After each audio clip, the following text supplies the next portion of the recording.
shareholders' equity over an accounting period. The movement in the retained earnings, other reserves and changes in share capital such as the issue of new shares and payment of dividends are recorded in this report. And this statement will give a clear idea about what are the areas in which, or what are the sources from which the capital has been raised. Whether the business has introduced any additional capital, or whether the dividend declared is higher than the dividend declared in the previous year, or the business has earned sufficient amount of profit or surpluses. So this statement reveals all these informations. So why is this statement of changes in equity needed? As we have mentioned earlier, in the traditional concept, there was no other information regarding how the capital was increased or decreased, or what is the reason for the change. It was no such information was given in a balance sheet or a traditional final accounts. The difference between the assets and liabilities from one accounting period to the next will give you the movement in equity. This information can be obtained from the balance sheet of the company. However, this will not provide the details of the changes. Details of the changes means how the capital is increased during the year, or how the capital is decreased during the year. That change, that is the meaning of changes. Changes that have happened in the equity, and for this purpose, this statement of changes in equity is required. Under Indian generally accepted accounting principle, there is no requirement for this statement. However, Schedule 3 of the Companies Act of 2013 requires such movement in shareholders' equity to be presented as part of notes to the accounts. As per the INDAS, the statement of changes in equity is to be presented, and it includes the following: reconciliation of the opening and closing balances of equity describing the changes in detail. That means opening balances as well as closing balances will be recorded. Details of the comprehensive income for the accounting period. Usually this statement includes all the profits, surpluses. Apart from these two items, other comprehensive incomes. I believe we have discussed about comprehensive incomes in the statement of profit and loss. That incomes will be shown here. Details of changes and impact when components of equity are restated or applied retrospectively in accordance with IAS or INDAS 8. Any changes relating to the capital will be shown in this statement, whether it is an increase or a decrease, whatever it is. Comprehensive income is those income listed after the net income on the income statement. Any incomes or details of income that is mentioned in the additional information or adjustments will be recorded here. So these are with theoretical aspects with regard to statement of changes in equity.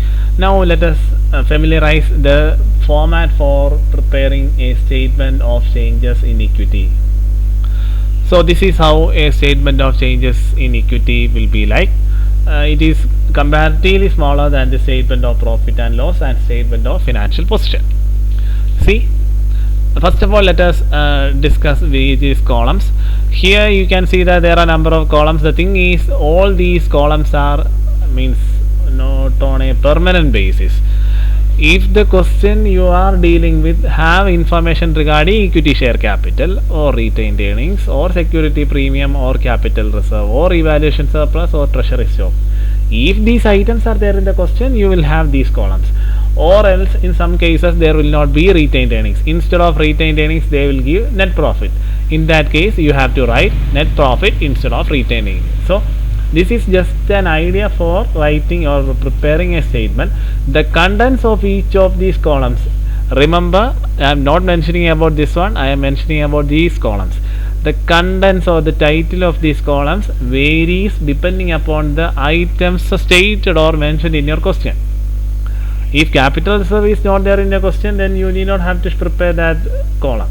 But sometimes there may be other additional items like dividend pay or anything like that. Share premium, sometimes share premium may be given, or sometimes net profit may be given instead of retained earning. In that case, you have to show the net profit column. So that is the pattern for preparing the statement. Now this side, this will be almost the same for whatever the type of the question. We will begin with opening balances of any of these columns mentioned in the question. There it will be directly given, that is equity share capital on opening date. It will be given. Net profit, opening date will be given. Premium balance, opening date will be given. So first of all, you write down the opening balance of each of these items. Finally, the last column is total column. It will be same in whatever the question or case may be. After that, once you write down the balances, that is opening balances, the remaining items are those items that causes change in the equity. So in some cases you may come across an additional item mentioned here, like changes in equity or items that causes change in equity. Such a title may be mentioned. While discussing practical case, I will show that. So the meaning is the following items will make changes in equity balance of the company. So these are the items that creates changes or that makes changes in the capital balance. Issue of new share. Whenever there is an issue of new share, our capital will increase. So total comprehensive income. If there is such information, show it in the respective column. Dividends paid. And while dividends paid, you have to be very careful how the dividend is paid by the company. It is paid out of profits. So when you write the details of dividend, you have to be very careful, because you have to show the dividend in the retained earnings and within brackets, because the dividend was paid out of retained earnings. So it has to be shown here within the brackets. And share buyback, if there is any buyback, you have to show in the respective column. And reversal of revaluation, it has to be shown in the respective column. You may see that in all these columns they are writing X. It depends upon the details given in the question. That is, if there is dividend paid during the year and it is out of retained earnings, then you have to show the amount only here. If it is mentioned specifically in the question that dividend was paid out of capital reserve, in real life it will never happen, because capital reserve has another purpose. For the time being, I am mentioning an example. If dividend is paid out of capital reserve, you have to show the amount in the capital reserve column, because it was paid out of capital reserve. So it will be shown as a deduction from the capital reserve. So for the time being, they are writing these X in all the columns, but in the actual practice, for example, issue of new share, it will be shown only in this column. There will not be any details will be mentioned in any of these columns. That is the pattern. Anyway, for the time being, I am showing the format for presenting the statement of changes in equity. Let us discuss a case with regard to that.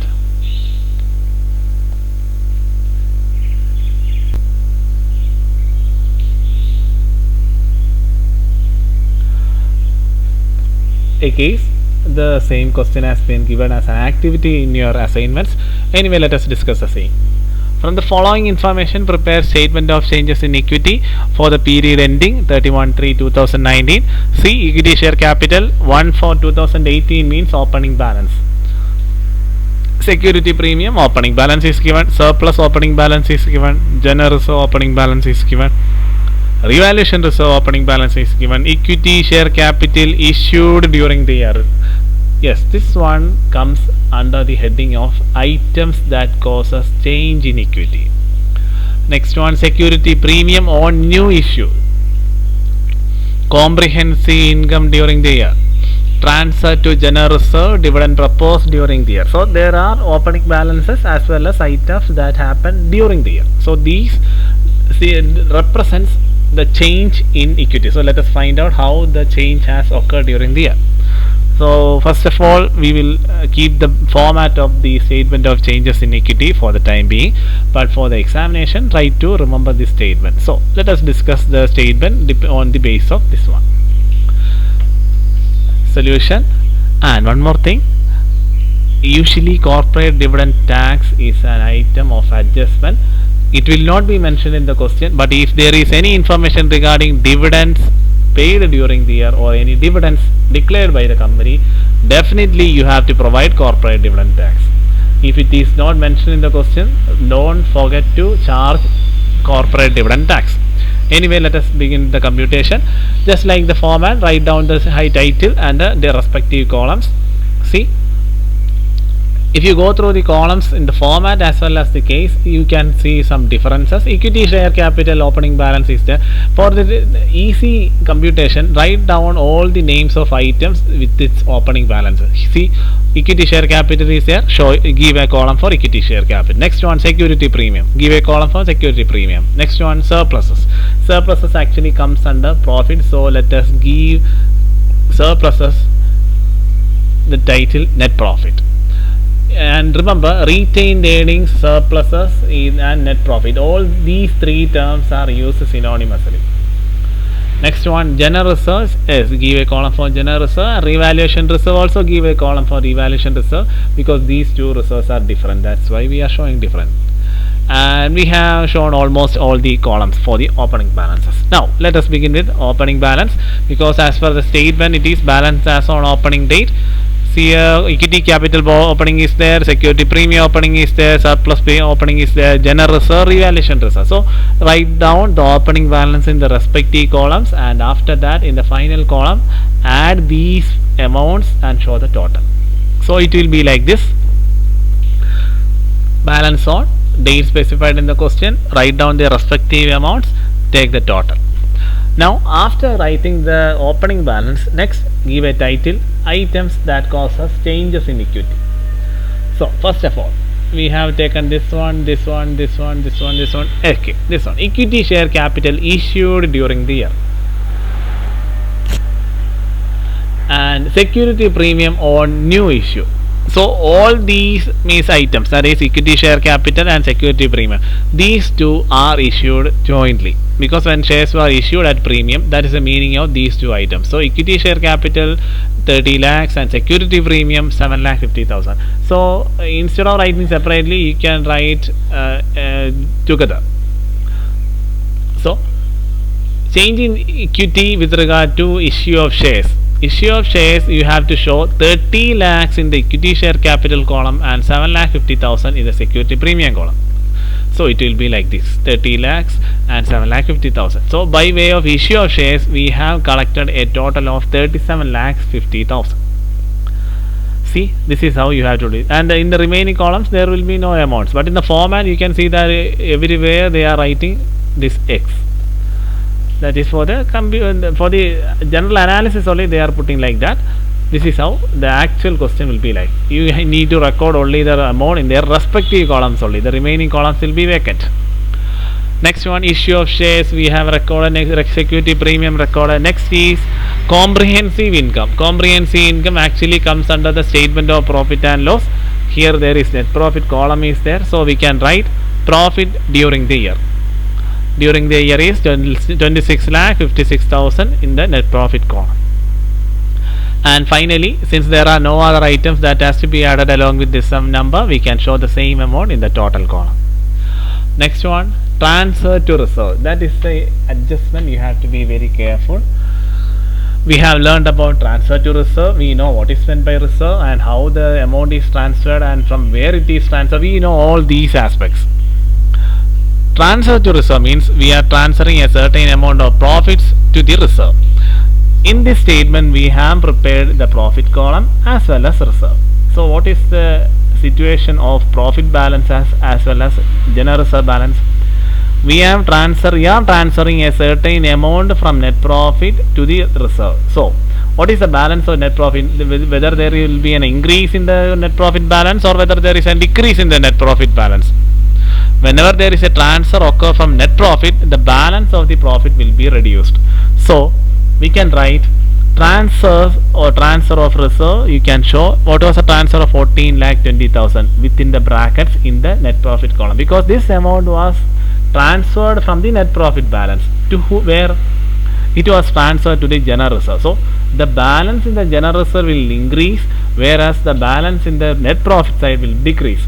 For the decrease, we will show the same amount within the brackets, and the increase amount we will show it as a positive add. And in the total column, what will the amount? What will be the amount that appears in the total column?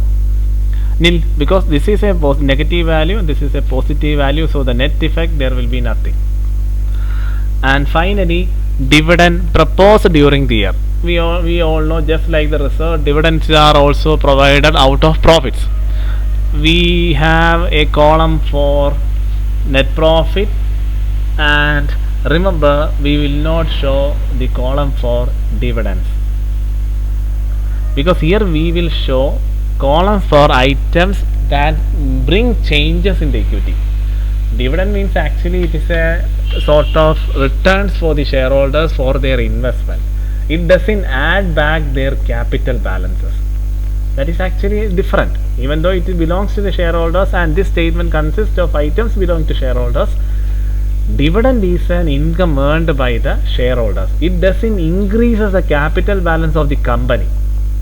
So we can't show the dividend column here. But still, it is paid out of profit. So we have to show that amount from the net profit side. So it will be payment out of profit, so 7 lakhs within the brackets. Since there are no other items that can be shown in any of these columns, you have to show the negative amount in the total column.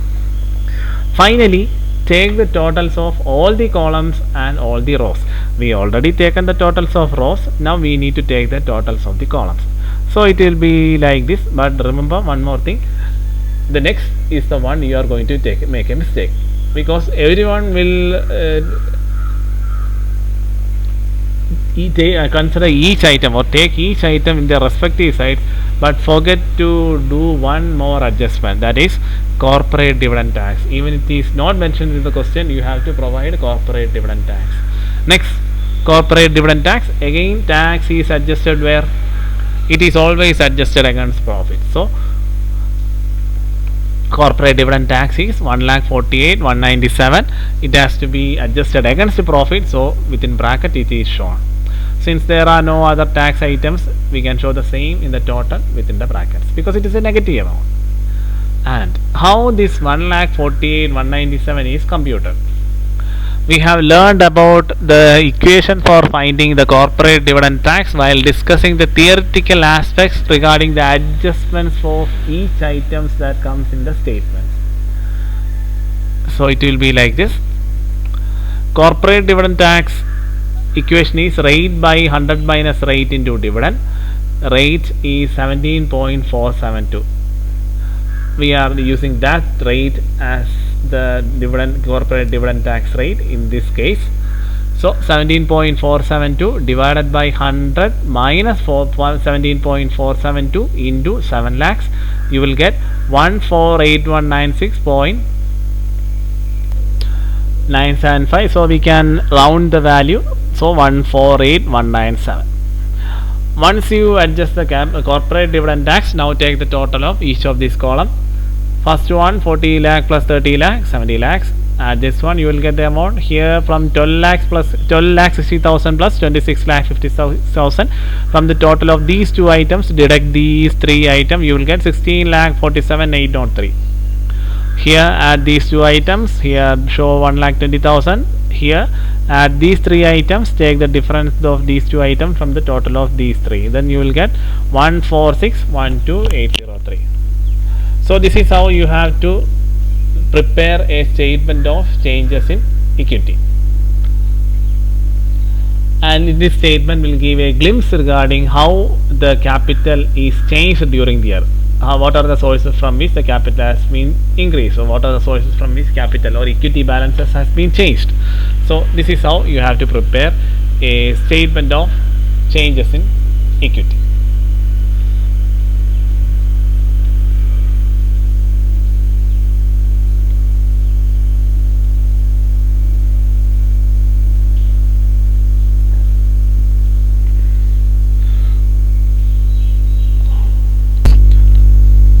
Now let us go to the another area, calculation of depreciation of an asset. We have discussed the depreciation adjustments and in cases during the preparation of final accounts. Still you need to have a detailed idea about how the depreciation of an asset is to be identified. There are some factors that has to be considered with regard to the valuation of asset for computing the depreciation. So how to find the depreciation of a fixed asset? Usually we have done many adjustments regarding that. Fixed asset value will be given in the question. rate of depreciation will be given. Take the percentage, that will be the depreciation for the fixed asset for the period. But sometimes the amount of depreciation has to be computed by considering some other items also.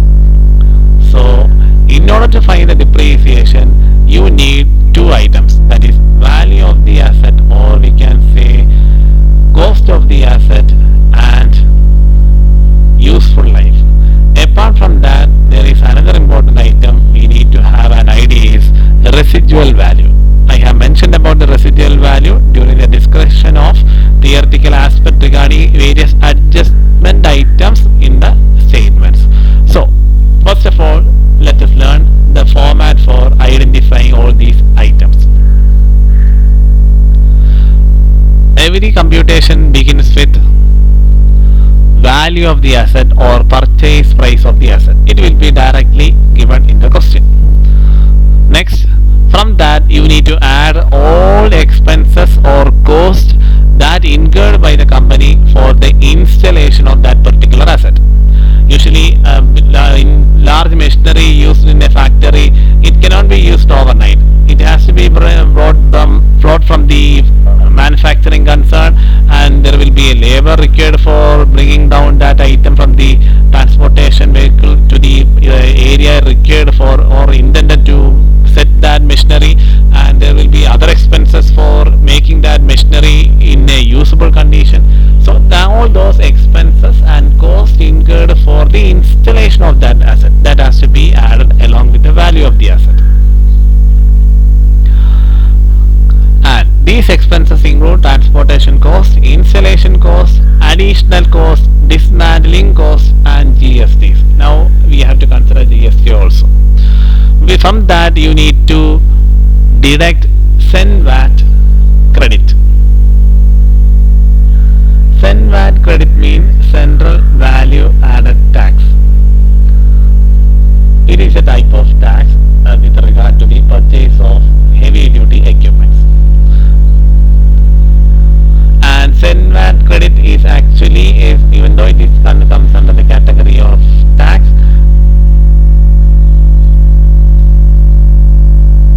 it is actually a sort of grant or a subsidy provided by the government for the purchase of heavy duty items. So it is, even though it comes under the category of tax, it is considered as a deductible item, because it actually forms like a grant or a subsidy from the side of the government. From that you need to deduct any subsidies other than CENVAT credit.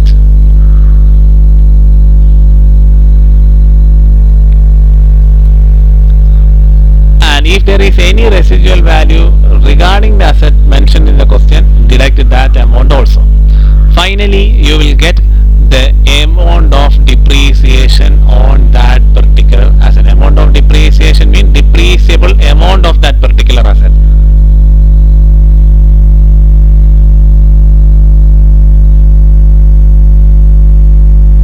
That is the amount for the asset that has to be depreciated during the useful life of the asset.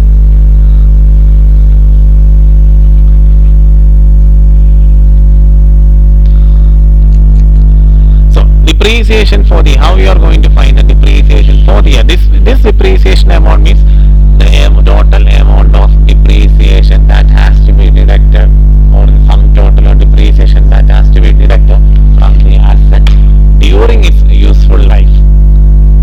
That is known as depreciable amount. So for the amount of depreciation for the year can be computed by using the equation this amount divided by life of the asset. So you will get the what is the amount of depreciation that has to be adjusted in a year. And apart from that, remember these notes.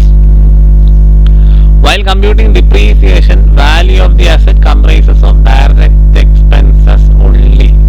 All indirect expenses are not considered. Remember here I have mentioned that all expenses and charges for the installation of the asset. All expenses and charges means only consider direct expenses. Indirect expenses like administration expenses, etc. cannot be included under the expenses or charges for installation of asset. initial losses are also not considered. Sometimes any information regarding initial loss on the particular asset may be mentioned in the question. It cannot be included in the computation of depreciable amount of the asset. So remember these notes. Now let us discuss some cases, then you will get a clear picture regarding how the depreciable amount of the asset is computed.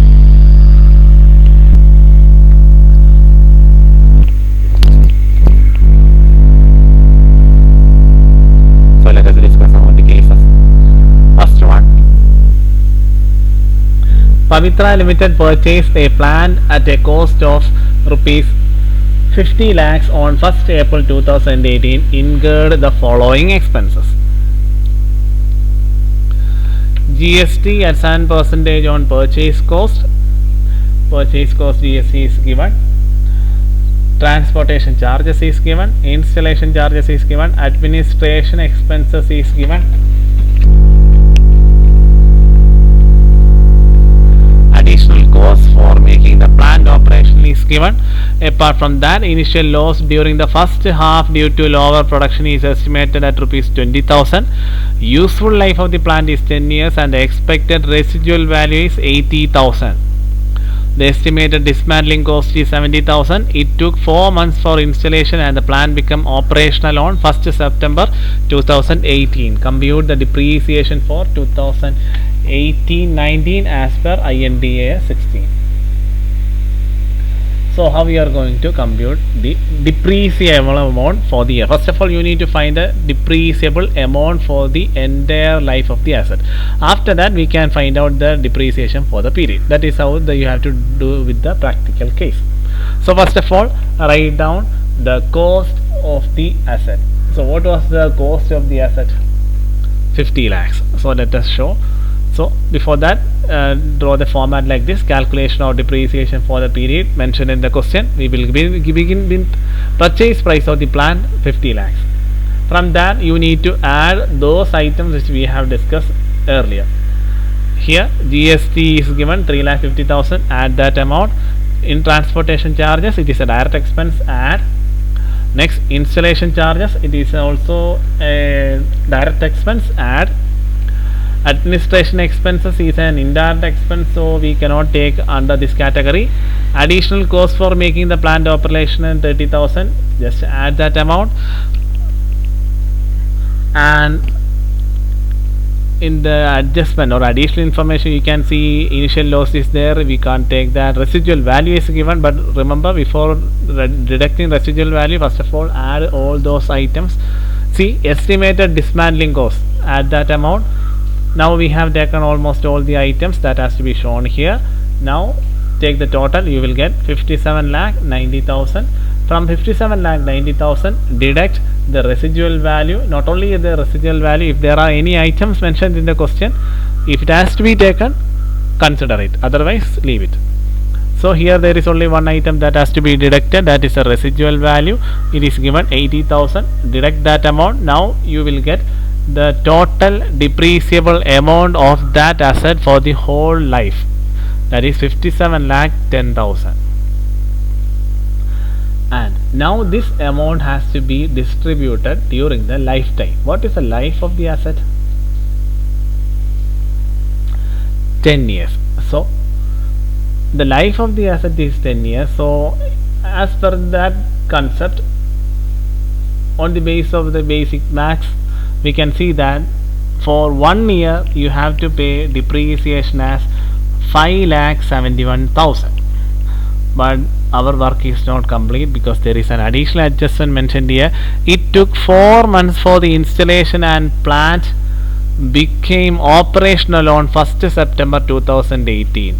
We are computing the depreciation of asset for 2018-19, where the year in which the asset was introduced or going to be set for the operation. And we can't provide a depreciation for the whole year because it took 4 months for the installation of plant become operational. We can charge the depreciation from the operational period, operational life of the asset. It hasn't been yet installed during the period of 1st September. That is 4 months. It took 4 months. So what is the period for which the depreciation has to be charged. That is the aspect you have to consider. So for that you need to have the idea about what is the financial year during that period. Financial year means from which month to which month. See, purchase planned on 1st April 2018. So we can assume that it was purchased at the beginning of the year. So the year for the financial year will be from April to March.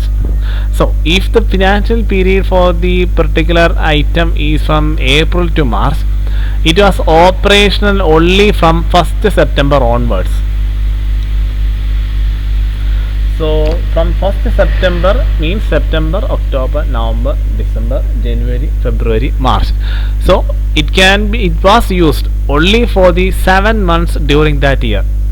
So 5,71,000 is a depreciation that has to be provided for the whole year, but the asset was operational only for the 7 months during the year or financial period. So the depreciation for that asset for the period 2018-19 can be provided only for the 7 months. So it will be like this: 5,70,000 in 71,000 into 7 by 12, you will get 3,33,083. So this is the amount of depreciation that can be charged on 2018-19 financial period. From 1920 onwards you can provide full depreciation because it is operational. For the initial year or the year in which it was installed, it was operational only for 7 months. So that is why we have done these computations. Actually this is an additional adjustment, you need to compute only until here. So next let us discuss another case, then you will get a clear idea about that.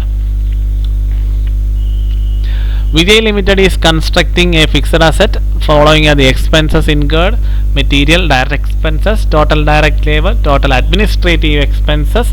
Estimated useful life is given. 1/10 of the total labor time was chargeable to the construction.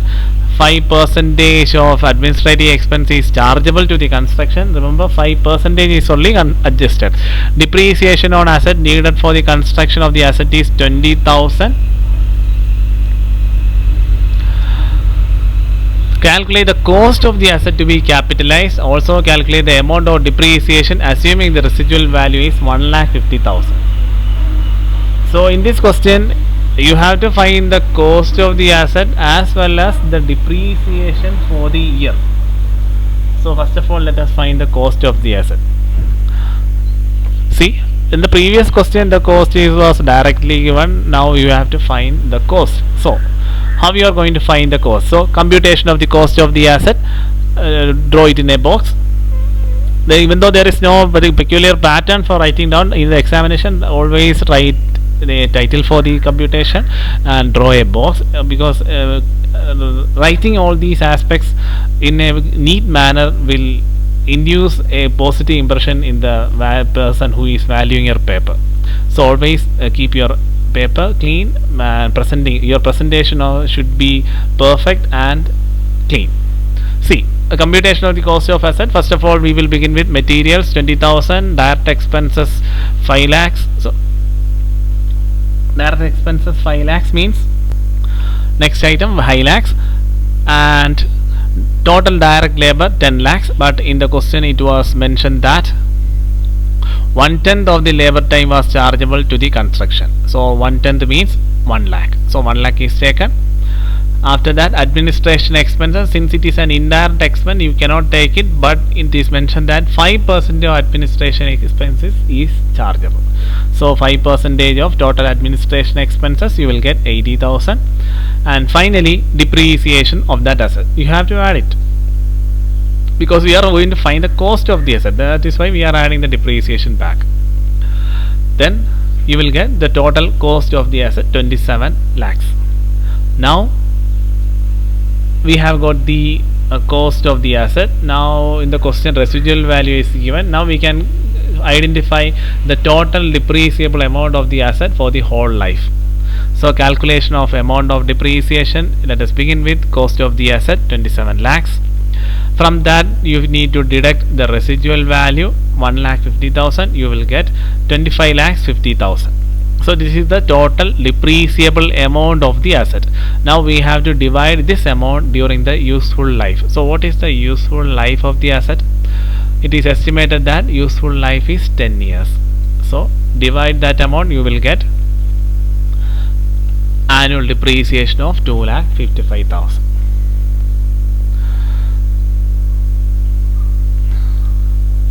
So this is how you have to deal with the question where you have to find the depreciation of the asset. The only thing you may get confused is that for the here we have discussed these key details in order to find this depreciation amount. Then why we have added this depreciation here? See, in the question it is mentioned that depreciation on the asset which we are going to compute needed for the construction of the asset is 20,000. So here we are finding the cost of an asset, and for building this asset we means the company is using another asset. The depreciation of that asset is 20,000. So that depreciation is considered as a cost incurred for the creation of this fixed asset which we are going to compute. That is why we have added this depreciation here. It doesn't have any relation with this one. So this is how you have to deal with the cases of depreciation. I believe you have understand the concepts which we have discussed today. We will discuss about the practical case with regard to the preparation of statement of final accounts in the coming session. Until then, go through it. If you have any queries regarding that, please do let me know.